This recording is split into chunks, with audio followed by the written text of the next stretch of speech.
આપણો એક ઈષ્ટ હોય, આપણો એક ભરોસો હોય, આપણું એક બલ હોય, એક ભરોસો, એક બલ, એક આશ વિશ્વાસ, આ બધું બબે ન હોઈ શકે. અને એટલા માટે હું ઘણી વાર કહું કે તમારા ઈષ્ટને તમે ધારી લીધો હોય, તમારા ધણીને તમે ધારી લીધો હોય, પછી બીજો આવવો જ ન જોઈએ.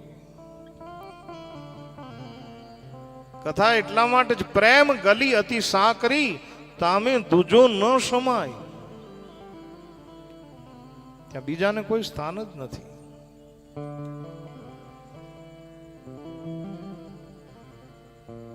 ત્યાં એક જ છે. તમને કેટલા દાખલા આપું. નરસિંહ મહેતાએ એને ધણી ધારી લીધો, બસ એક જ.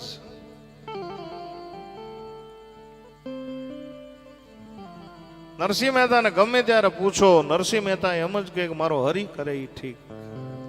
એને કોઈ દી એમ ન કીધું કે મારા ભાઈઓ કરે એ ઠીક, મારી નાત કરે એ ઠીક. નહીં, એને ધણી ધારી લીધો કે બસ મારો હરી કરે એ ઠીક. અને એ એક સૂત્ર ઉપર ભગવાન એક વાર નહીં 52 વખત નરસિંહ મહેતાના કામ કરવા માટે આવ્યા છે.